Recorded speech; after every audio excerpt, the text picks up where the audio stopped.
Anak-anak firman. Maka kamu inilah anak cucu nabi-nabi dan waris perjanjian yang dijanjikan oleh Allah kepada nenek moyangmu. Kisah Para Rasul 3 ayat 25. Sudah sering saya sampaikan bahwa kita tidak mengikat perjanjian dengan Allah.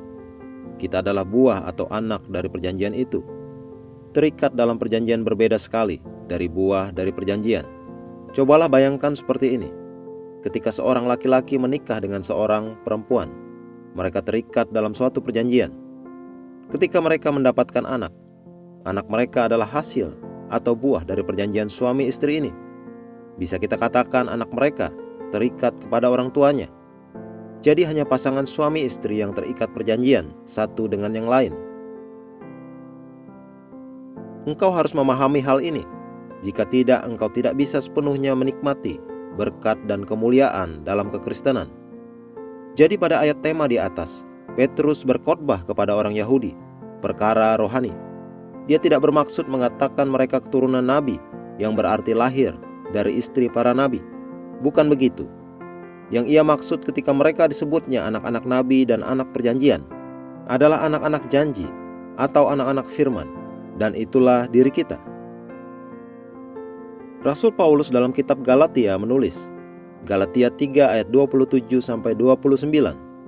karena kamu semua yang dibaptis dalam Kristus telah mengenakan Kristus.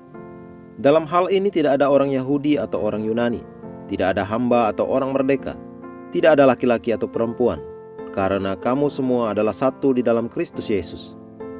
Dan jikalau kamu adalah milik Kristus, maka kamu juga adalah keturunan Abraham dan berhak menerima janji Allah. Kita adalah keturunan Abraham, seperti halnya orang Yahudi yang dikatakan oleh Petrus dalam suratnya.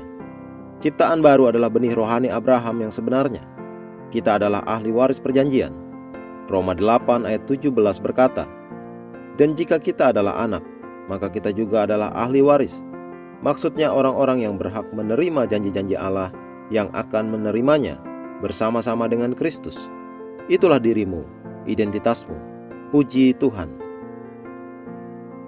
Mari kita mengucapkan pengakuan. Aku keturunan Abraham, buah dari firman yang hidup.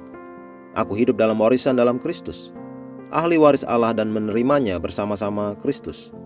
Aku hidup dalam kemenangan dan kekuasaan hari ini dan selamanya, meningkat dari kemuliaan kepada kemuliaan dalam nama Yesus. Amin.